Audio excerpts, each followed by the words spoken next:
Shalom saudaraku, berjumpa kembali bersama dengan saya, Pendeta Jakob Setio dalam program Sapa Jemaat di Rumah. Kali ini kita akan bersaat teduh bersama-sama. Mari kita berdoa. Tuhan, kami mohon kuasa-Mu, kami mohon urapan-Mu, agar firman Tuhan yang sebentar kami renungkan sungguh-sungguh boleh memberkati kami. Roh Kudus tolong kami, agar kami boleh menerima pewahyuan yang baru yang datang daripada Tuhan. Terima kasih Bapa, berfirmanlah, kami siap diberkati oleh Engkau. Dalam nama Tuhan Yesus, haleluya, amin.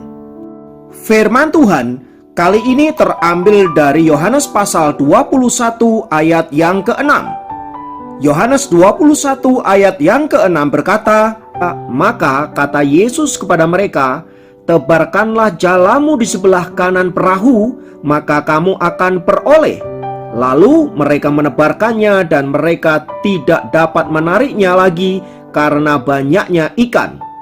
Saudaraku, kisah di atas dilatar belakangi Simon Petrus dan kawan-kawan ingin kembali ke dalam kehidupan yang lama setelah mereka mendapati fakta bahwa Yesus mati di atas kayu salib. Tampaknya Simon Petrus dan kawan-kawan begitu kecewa dengan peristiwa kematian Yesus itu. Sang Guru dan Tuhan yang dianggap berkuasa, bahkan mereka telah melihat mukjizat dan kuasanya yang begitu dahsyat, ternyata begitu mudahnya mati di atas kayu salib. Kekecewaan itu begitu rupa yang menyebabkan Simon Petrus dan kawan-kawan ingin kembali ke dalam kehidupan lama mereka, yaitu menjadi penjala ikan. Karena pekerjaan menjadi nelayan atau penjala ikan adalah pekerjaan mereka sehari-hari, tentu saja mereka sangat profesional dalam hal itu. Namun malam itu mereka tidak mendapat apa-apa, sekalipun mereka telah berjuang untuk menebarkan jala di sana-sini. Mereka tidak menemukan satu ekor ikan pun yang berhasil mereka tangkap. Tentu saja hal ini membuat mereka menjadi semakin frustrasi dengan hidup mereka. Setelah belum lama mereka mendapati sang guru mati, sekarang mereka mendapati bahwa usaha yang mereka kerjakan tidak ada kemajuan, bahkan tidak berhasil. Situasi seperti ini, saudara-saudara, membuat Simon Petrus dan kawan-kawan ada di dalam tekanan mental yang begitu luar biasa dan sangat mungkin menyebabkan mereka mengalami stressing dan bahkan depresi. Dan dalam kondisi yang demikian, Tuhan Yesus tiba-tiba muncul dan memerintahkan mereka agar mereka menebarkan jala mereka ke sebelah kanan perahu. Entah apa yang dipikirkan Simon Petrus dan kawan-kawan, mereka menuruti saja apa yang diperintahkan Yesus itu. Padahal pada waktu itu mereka tidak tahu bahwa itu adalah Tuhan Yesus. Baru setelah mereka mendapatkan ikan yang begitu banyak, salah satu di antara mereka menyadari bahwa itu adalah Tuhan Yesus. Sesudah itu, barulah mereka kembali bersekutu dan para murid itu menyadari bahwa itu adalah Tuhan Yesus yang sudah bangkit dari antara orang mati. Saudaraku, dari perintah yang disampaikan Yesus kepada para murid itu agar menebarkan jala mereka ke sebelah kanan perahu, menimbulkan pertanyaan, mengapa harus di sebelah kanan? Bukankah mereka telah semalam-malaman mencoba menjala ikan di kanan kiri dan mereka tidak mendapati apapun? Disinilah poin pentingnya, saudaraku, bahwa tanpa Tuhan, kanan maupun kiri tidak akan pernah memiliki arti apapun. Ketika Tuhan memerintahkan agar mereka menjala ikan di sebelah kanan perahu, dan kemudian mereka mendapatkan ikan begitu banyak sampai-sampai jala mereka penuh dengan ikan, itu dapat terjadi karena Tuhan yang memerintahkan. Jadi poinnya bukan soal di sebelah kiri atau di sebelah kanan perahu, melainkan kemana Tuhan menyuruh kita. Disinilah pentingnya sebuah ketaatan kepada Tuhan. Sebab di dalam Tuhan tidak penting kanan atau kiri, yang penting adalah kemana Tuhan memerintahkan kita.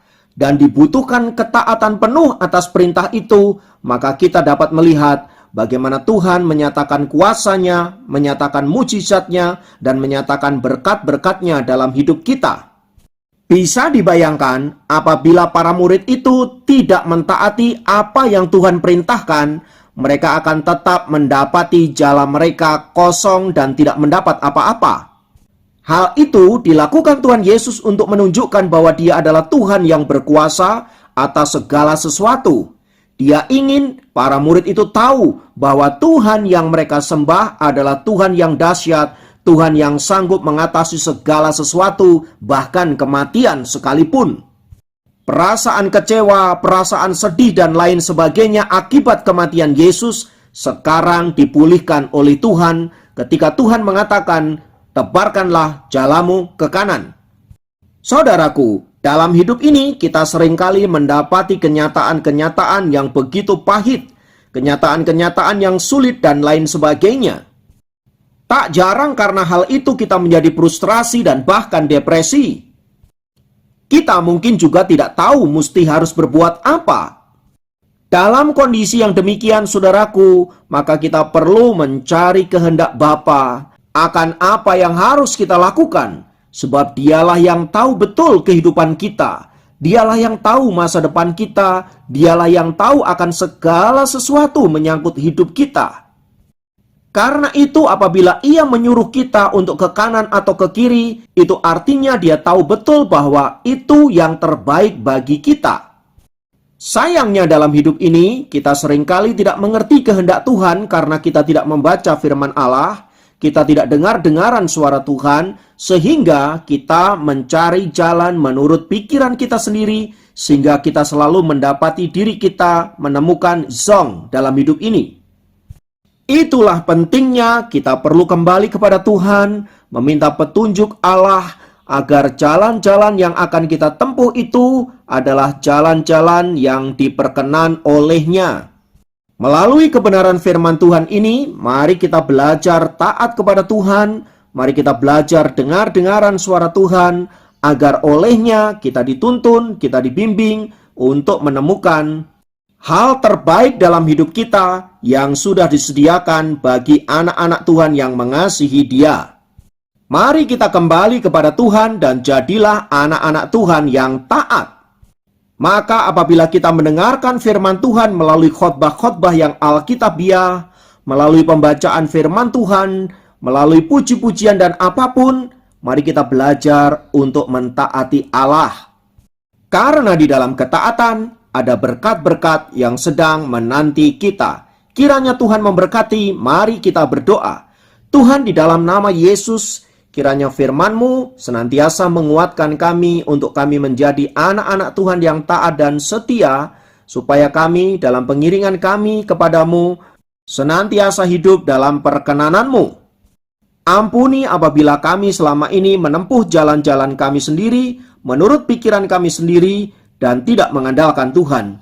Namun kami rindu berbalik kepada jalan-Mu Tuhan, dan kiranya Engkau berkenan untuk menyertai dan memberkati hidup kami. Terima kasih Bapa, terpujilah nama-Mu, dalam nama Yesus kami berdoa. Haleluya. Amin.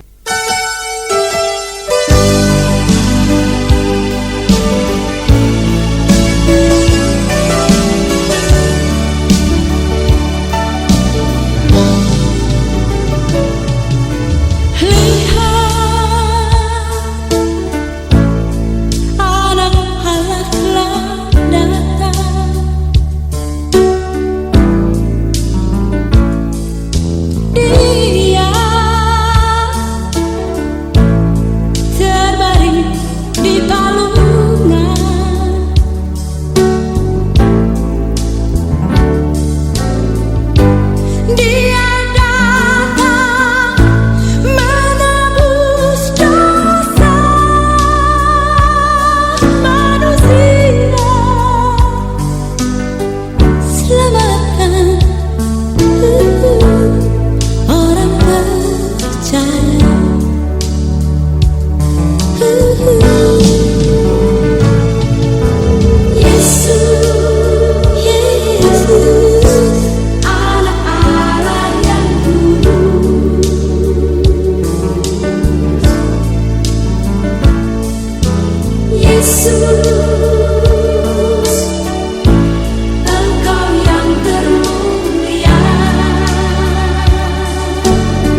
Yesus.